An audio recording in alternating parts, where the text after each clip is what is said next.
कैसे हो रीजरो फैंस। आज मैं रीजरो का सीजन 4 का एपिसोड 5 एक्सप्लेन करने वाला हूँ और तुम यकीन नहीं मानोगे, मैंने इस एपिसोड में कट टू कट एक्सप्लेनेशन दी है। इसलिए ज्यादा बातें ना बनाते हुए वीडियो को स्टार्ट करते हैं। एपिसोड की शुरुआत में हम देखते हैं कि सभी लोग बुक ऑफ डेड की लाइब्रेरी में आ जाते हैं। सुबारू बोलता है जो भी इंसान ने ये बनाया है वो सच में काफी ज्यादा इविल था। एमिलिया कहती है तुम्हारे मुंह से ये सब सुनना काफी ज्यादा सरप्राइजिंग है। सुबारू बोलता है उस एग्जाम में कुछ भी फेयर नहीं था, सिर्फ वही लोग उसका आंसर दे सकते थे जो मेरे जैसे सेम स्काई को जानते हैं। तो फिर ऐसे क्वेश्चन पूछने का मतलब ही क्या था। फिर सुबारू शोला से कहता है जितना ज्यादा मैं तुम्हारे मास्टर के बारे में जान रहा हूँ उतना ही लग रहा है कि वो उतना ही ज्यादा कमीना है। शोला रिप्लाई देती है अरे रहने भी दो, आप इतनी सीरियसली अपने आप को कैसे बोल सकते हो, अपने बारे में इतनी बुरी बातें करना अच्छी बात नहीं होती। ओके जूलियस बोलता है मिस शोला के डिस्क्रिप्शन से तो लग रहा है कि ये जगह एक एंडलेस विजडम के ट्रेजर की तरह लग रही है। लेकिन शोला का रिएक्शन देखते हुए बीएट्रिस जूलियस से कहती है लगता है ये पहली बार है जब शोला ने इस अर्चीव को ओपन होते हुए देखा है, इसी वजह से हमें जो चाहिए वो हमें खुद ही ढूंढना पड़ेगा। एमिलिया बोलती है सुबारू ये रिडल सिर्फ तुमने सोल्व की थी तो क्या किसी और का इन बुक्स को टच करना ठीक है। सुबारू बोलता है हाँ, क्योंकि अगर सिर्फ वही इंसान इन्हें पढ़ सकता जो आंसर दे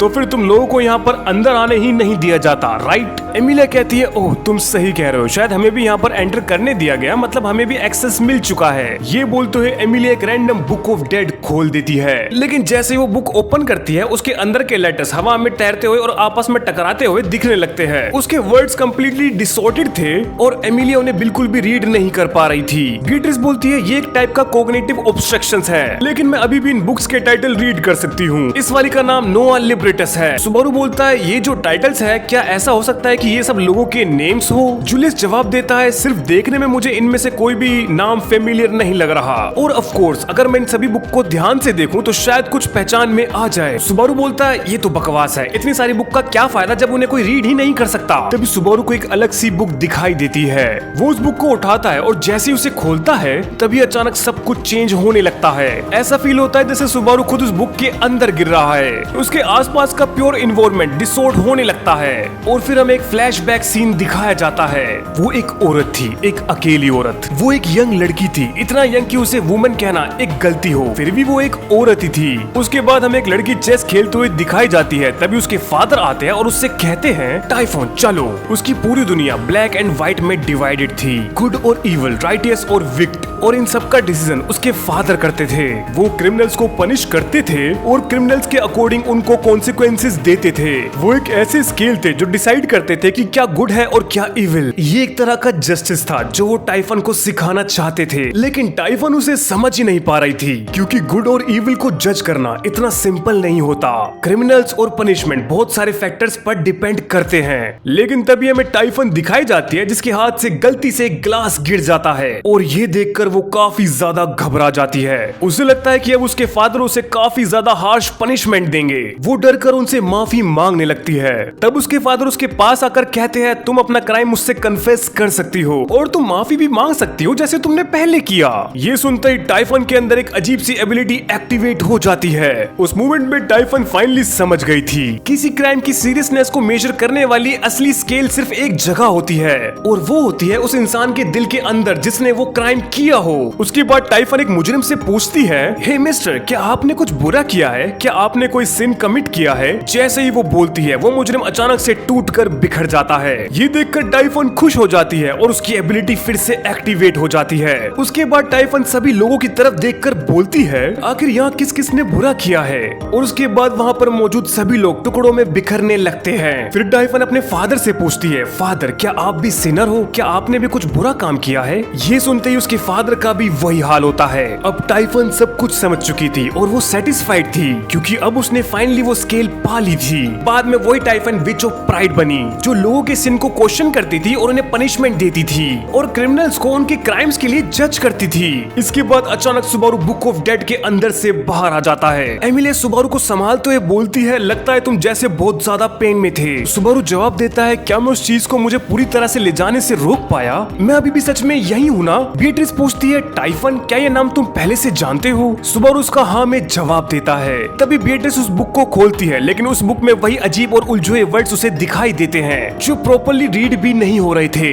बीएट्रिस बोलती है ये बुक भी बाकी सभी बुक की तरह ही है, मैं इसे पढ़ नहीं पा रही लेकिन तुम्हारे साथ बिल्कुल अलग हुआ। तो सुबारू बोलता है शायद, लेकिन इस बुक में ऐसा स्पेशल क्या है? एमिलिया पूछती है ये टाइफन नाम की पर्सन, क्या तुम इसे पहले जानते थे? सुबारू जवाब देता है इसे एक्सप्लेन करना थोड़ा सा मुश्किल है। वो मुझे सेंचुरी की ग्रेवयार्ड में मिली थी। वो पास्ट की विचेस में से एक थी, विच ऑफ प्राइड, एक सांवली छोटी लड़की जो लगभग बेको जैसी यंग थी। उस बुक ने मुझे उसकी पुरानी मेमोरीज एक्सपीरियंस करवाई, उसकी लाइफ, उसके रूट्स या जो भी था, जो भी मैंने देखा, मैंने सब कुछ उसके साथ फील किया और ऑनेस्टली वो बिल्कुल भी अच्छा फील नहीं था। एमिलिया बोलती है तुम किसी और की मेमोरीज अपनी आंखों से लाइव देख रहे थे? जितना तुम बता रहे हो ये तो ग्रेवयार्ड के ट्रायल जैसा लग रहा है। सुबारू बोलता है हाँ, बस डिफरेंस इतना था कि वहाँ तुम्हें किसी और की मेमोरीज अपने माइंड में फोर्सफुली डालनी पड़ती थी। अगर मैं उससे कंपेयर करूँ तो ये तो काफी इजी था। एमिलिया हल्के से स्माइल करके बोलती है या easy peasy lemon squeezy. Beatrice बोलती है तुम दोनों का ये टफ एक्ट अगर साइड में रखे तो अगर ये बुक किसी और की मेमोरीज को रिलाइव करवा सकती है तो इसका मतलब ये पास्ट को रिट्रेस करने का एक मेथड भी हो सकता है। फिर जब कहा जाता है कि लाइब्रेरी में तुम जो चाहो वो नॉलेज मिल सकती है, इसलिए शायद वो क्लेम अब सच हो। तभी अचानक सब पीछे मुड़कर देखते हैं और उन्हें जूलियस नजर आता है जो कि जमीन पर गिरा हुआ था। वो भी बिल्कुल सुबारू की तरह अलग फ्लैशबैक और मेमोरी वर्ल्ड में चला गया था। सुबारू बोलता है तुम्हारा बेचारा ब्रेन शायद इम्पॉसिबल बुक को हैंडल ही नहीं कर पाया। देखो जरा अपने आप को, स्मार्ट बनने की कोशिश कर रहे हो। तभी एमिलिया सुबारू का कान पकड़कर उसे डांट देती है। वो बोलती है ऐसा बट फेस मत बनो। हे जूलियस, क्या तुम सच में ठीक हो? जूलियस जवाब देता है तुम सबको वरी करवाने के लिए सॉरी, लेकिन सच कहूँ तो ये एक्सपीरियंस मेरे हर्ट के लिए बिल्कुल भी अच्छा नहीं था। सुबारू हैरान होकर बोलता है वेट, मतलब तुम्हारे साथ भी वही हुआ? जूलियस इसका जवाब हाँ में देता है। बीट्रिस बोलती है तो मतलब मेरा शक सही निकला। यहाँ की बुक को रीड करने के लिए तुम्हारा ऑथर से फेमिलियर होना जरूरी है। अगर तुम बुक ऑफ डेड के बारे में डीपली जानना चाहते हो तो तुम मेरी आर्क9 की वीडियोस देख सकते हो। आगे बढ़ते हैं। वो बताते हैं कि इन बुक्स में उन लोगों की पास्ट की ग्लिम्पसेस होती है जो अपनी जिंदगी जी चुके हैं। तो सुबारू बोलता है अब तक के हिसाब से ये थ्योरी तो काफी सही लग रही है।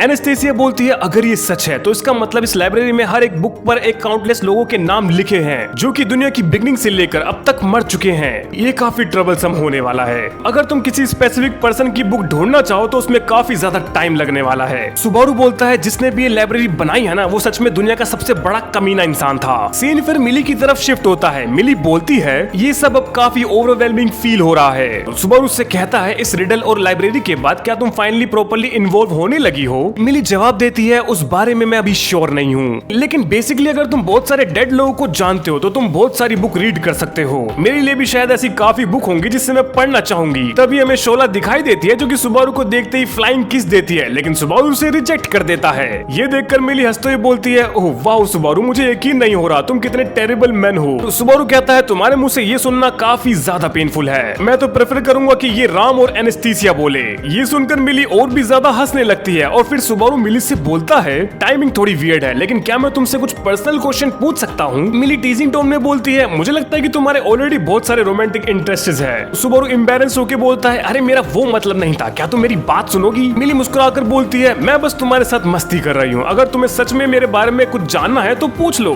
सुबारू बोलता है ओके, तो तुम कब से असासिन का काम कर रही हो? मिली जवाब देती है जब ये मैंने काम स्टार्ट किया तब से शायद 5 या 6 साल हो गए हैं। वैसे मेरे लिए ये एग्जैक्टली जॉब जैसा नहीं था, ये ज्यादा मेरी मॉम के लिए था जिसने मुझे अडॉप्ट किया और जिसका ऑर्डर मैं फॉलो करती थी। सुबारू सरप्राइज होकर बोलता है एक सेकंड, क्या तुम ऑर्फन थी? मिली कहती है यप, मुझे बचपन में कचरे की तरह फेंक दिया गया था। मुझे एक फॉरेस्ट में अकेले छोड़ दिया गया था और उस टाइम में इतनी छोटी थी कि मैं कुछ समझ भी नहीं पाती थी और फिर वहाँ के माँ बीस ने ही मुझे बड़ा किया। तो सुबारू शॉक्ड होके बोलता है ऐसे माँ बीस भी होते हैं जो ह्यूमन बेबी को मारने के बजाय उसे बड़ा करें। मिली बोलती है नॉर्मल बेबी के साथ शायद नहीं, लेकिन मेरे पास जन्म से ही माँ बीस से फ्रेंडशिप करने की एबिलिटी थी, इसलिए मेरे केस में सब डिफरेंट था। ऑनेस्टली मुझे लगता था कि मेरे डिवाइन प्रोटेक्शन ने ही मेरी जान बचाई, लेकिन शायद वही रीजन भी था जिसकी वजह से मेरी फैमिली ने मुझे छोड़ दिया। सुबारू बोलता है हे मिली, हाइपोथेटिकली पूछ रहा हूँ, अगर यहाँ तुम्हारे पेरेंट्स की बुक होती तो क्या तुम उन्हें रीड करती? मिली कहती है मेरे पेरेंट्स? हाँ, तुम मेरी मॉम की बात नहीं कर रहे, तुम मेरे एक्चुअल पेरेंट्स की बात कर रहे हो। ऑनेस्टली बताऊं तो मुझे उनमें बिल्कुल भी इंटरेस्ट नहीं है। गलत मत समझना, मैं उनसे गुस्सा नहीं हूँ कि उन्होंने मुझे अबैंडन किया। सच कहूँ तो वो लोग मेरे लिए इंपॉर्टेंट भी नहीं है। फिर मिली सुबारू से पूछती है अगर मैं तुमसे बोलती कि मुझे अपने पेरेंट्स की बुक पढ़नी है तो तुम क्या करते? सुबारू बोलता है मैं ऑब्वियसली उन्हें ढूंढने की कोशिश करता। मैं प्रॉमिस नहीं कर सकता कि वो तुरंत मिल जाती, लेकिन अगर तुम सच में उनके नेम्स और पास्ट के बारे में जानना चाहती तो मैं टाइम जरूर निकालता। तभी मिली उसकी बात काटते हुए बोलती है तुम सच में पूरी दुनिया के सबसे बड़े इडियट हो, है ना? सुबारू बोलता है अब मैंने क्या कर दिया?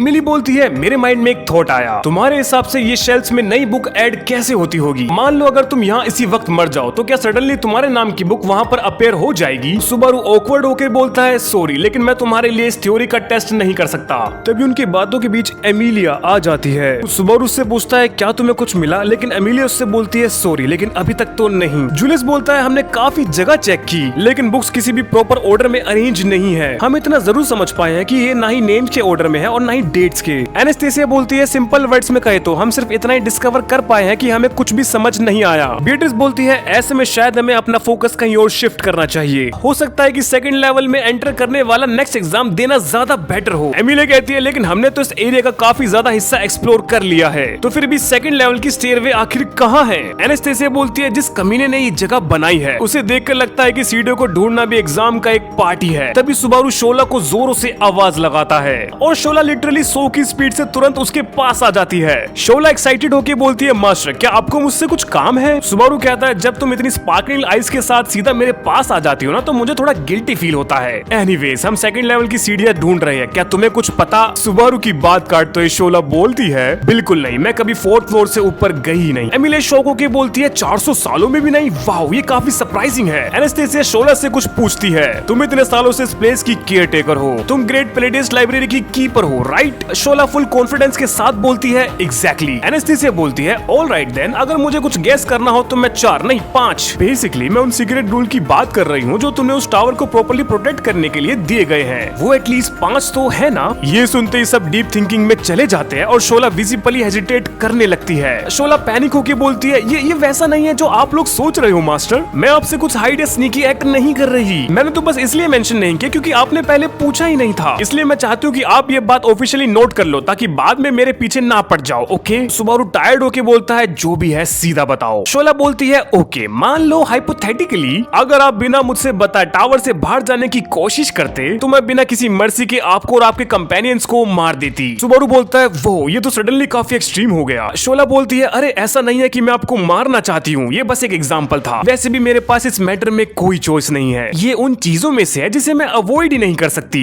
ये काफी एग्जॉस्टिंग है। सुबारू बोलता है अगर तुम्हें इतना ही बुरा लगता है तो रिफ्यूज क्यों नहीं कर देती? एक मिनट मुझे मत बताना कि तुम्हारे पास एक कॉन्ट्रैक्ट है, अगर ऐसा है तो क्या तुम भी बेको की तरह एक स्पिरिट हो? शोला तुरंत रिएक्ट करके बोलती है कम ऑन ऑब्वियसली ऐसा नहीं है, सच में इंसल्ट फील होता है जब तुम मेरा कंपैरिजन उस फ्लैकी लिटिल फेरी से करते हो। शोला के अनस्टॉप फालतू बातों की वजह से सुबारू उसे कंप्लीटली अनइंटरेस्टेड और डेड आईज से देखने लगता है। ये देखकर शोला बोलती है तुम सब लोग मुझे डरा रहे हो। सुबारू बोलता है वैसे बता दूं यहाँ पर हम में से लगभग 80% लोगों का फेरी या स्पिरिट से कनेक्शन है, लेकिन अगर तुम फेरी या स्पिरिट नहीं हो तो फिर आखिर हो क्या? और अगर स्पिरिट भी नहीं हो तो आखिर किस रीजन से तुम इतनी डेस्परेटली इस कॉन्ट्रैक्ट से चिपकी हुई हो? इस बात से एमिलिया सुबारू को तुरंत डांटते हुए बोलती है तुम क्या बोल रहे हो सुबारू, चाहे वो स्पिरिट हो या ना हो इससे ये फैक्ट चेंज नहीं होगा कि उसे अपना प्रॉमिस निभाना ही होगा। सुबारू बोलता है ओके ओके मैं मानता हूँ कि मैं बेटर वर्ड्स यूज कर सकता था। उसकी बात काटकर एमिलिया बोलती है प्रोमिसेस इंपॉर्टेंट होते हैं और उनको निभाना भी। एमिलिया की ये बात सुनकर सुबारू प्रोमिसेस आर इंपॉर्टेंट 3 बार दोहराता है। इस बीच शोला बोलती है ओके अब मैं आपको मुझे दिए गए ऑर्डर्स का सिंपल एक्सप्लेनेशन देती हूँ तो ध्यान से सुनो। सबसे पहला रूल, जो चैलेंजर्स ग्रेट पैलेडियस लाइब्रेरी में एंटर करते हैं वो एग्जाम स्टार्ट होने के बाद बाहर नहीं जा सकते। सुबारू बोलता है तो बेसिकली हम शुरू से यहाँ पर ट्रैप हो गए। शोला जवाब देती है लेकिन अगर आप सारे एग्जाम क्लियर करके फर्स्ट फ्लोर तक पहुँच जाओ तो फिर कोई प्रॉब्लम नहीं, उसके बाद आप जब चाहे अंदर बाहर जा सकते हो। बस एक बात याद रखना, अगर किसी ने भी रूल ब्रेक किया तो मुझे तुरंत एक हर्टलेस किलिंग मशीन में ट्रांसफॉर्म होना पड़ेगा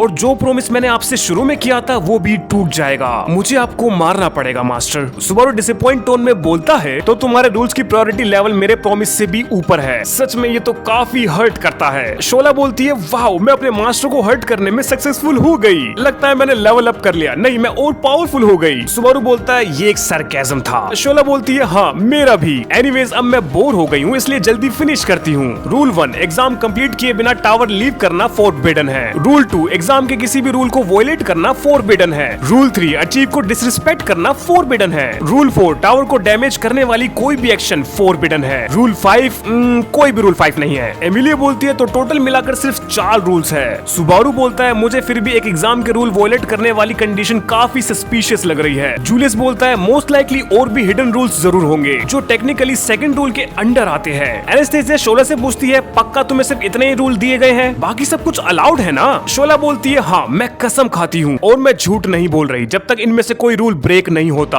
तब तक मेरी बॉडी मेरी अपनी है पूरी की पूरी, नहीं मेरा मतलब आपकी है मास्टर। लेकिन फिर से सुबारू उसको बिना इंटरेस्ट के सीधा मना कर देता है। शोला बोलती है कि आपको मैं नहीं चाहिए, लेकिन मेरा हार्ट तो सिर्फ आपके लिए ही है, इसलिए प्लीज एक्सेप्ट कर लो। सुबारू सीधा जवाब देता है मुझे उसमें भी कोई इंटरेस्ट नहीं है। सुबारू बोलता है वैसे भी अगर हम सारे एग्जाम पास किए बिना टावर लीव नहीं कर सकते तो ये काफी हद तक ग्रेवयार्ड ट्रायल जैसा ही है। सुबारू बोलता है बिल्कुल नहीं, अगर बात इतनी बिगड़ गई तो हम इसे हरा कर यहाँ से बाहर भी निकल सकते हैं, राइट? ग्रेवयार्ड से तो ये काफी इजियर है। शोला बोलती है मेरे मास्टर मेरे साथ ऐसा कभी नहीं करेंगे क्योंकि मेरे मास्टर इस दुनिया में सबसे ज्यादा काइंड पर्सन है। फिर वो बोलती है ओ ये तो बुरा हो गया, झूठ बोलने से मेरी बॉडी में इचीनेस होने लगती है। सुबारू इशारा करके बोलता है ओके देन मिली अब तुम्हारी बारी, जरा शोला को टाइटली पकड़ के रखना, ओके? मिली बोलती है ये सब मुझ पर छोड़ दो। थोड़ी देर बाद एमिलिया बोलती है तुम जानते हो मुझे थोड़ा सा सोचने का टाइम मिला और मुझे लग रहा है कि जिस इंसान ने ये टावर बनाया है वो बिल्कुल भी ऑनेस्ट पर्सन नहीं था। वो बोलते हैं सीडो की पॉसिबल लोकेशन के बारे में है, मुझे एक हंच आ रहा है और फाइनली उन्हें स्टेयर्स मिल जाती है।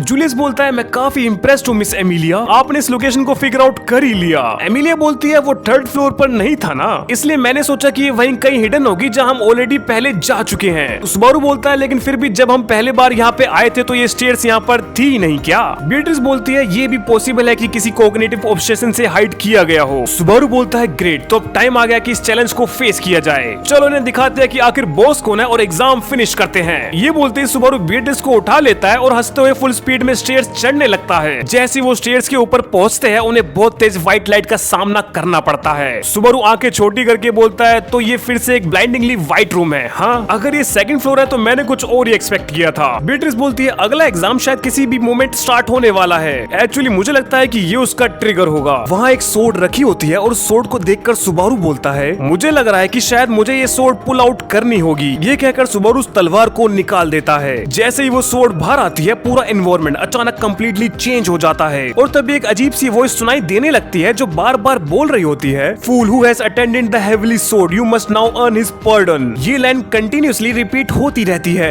तब उनके सामने एक आदमी अपीयर होता है और वो बार बार एक ही लाइन रिपीट कर रहा होता है fool who has attended the heavenly sword you must now earn his pardon. उस आदमी को देखते ही शोला डर के मारे जमीन पर गिर जाती है। उसे देखकर सुबारू और एमिलिया भी पीछे हटने लगते हैं और वो आदमी बस एक ही लाइन रिपीट ही करता रहता है, लेकिन इतनी बार कंटिन्यूअसली बोलने की वजह से उसके दिमाग पर प्रेशर पड़ने लगता है। ये देखकर सुबारू काफी कंफ्यूज हो जाता है। तभी वो लाल बालों वाला आदमी जोरों से चिल्लाता है। उसकी टेरिफाइंग आवाज सुनते ही शोला डर के मारे सीधा सुबारू पे चिपक जाती है और पैनिक में बार बार बोलने लगती है help me master help me. वो आदमी अपना सर पकड़ के जोरों से चिल्लाता है शट द हेल अप, मुझे ऑलरेडी मैसिव हैंगओवर हो रखा है, मेरा सर फट रहा है तो इसलिए चिल्लाना बंद करो। उसकी टेरिफाइंग डांट सुनते ही शोला तुरंत बेहोश होकर गिर जाती है। तभी जूलियस आगे बढ़कर वो सोर्ड उठा लेता है और बोलता है ये बात तो क्लियरली समझ आ रही है कि आप कोई ऑर्डिनरी इंसान तो नहीं है। वो आदमी बोलता है तुम लोग कौन हो और मैं हूँ कहाँ वैसे, क्या तुम लोग मेरे साथ कोई मजाक कर रहे हो? जूलियस कामली बोलता है नहीं बिल्कुल नहीं, आप अचानक हमारे सामने अपीयर हुए इसलिए नेचुरली हम इक्वेशन रहने पर मजबूर हैं। वो आदमी बोलता है आखिर प्रॉब्लम क्या है तुम्हारी बच्चे, तुम खुद को समझते क्या हो जो मुझसे ऐसे बात कर रहे हो, क्या तुम मेरे कोई फॉलोअर हो? नहीं ना, तो फिर बिना रीजन के सब कुछ इतना कॉम्प्लिकेटेड बनाना बंद करो एसोल। ये बोलकर वो आदमी ग्रुप की लड़कियों की तरफ देखकर रैंडमली कमेंट्स करने लगता है हॉट चिक सेक्सी चिक ब्रैट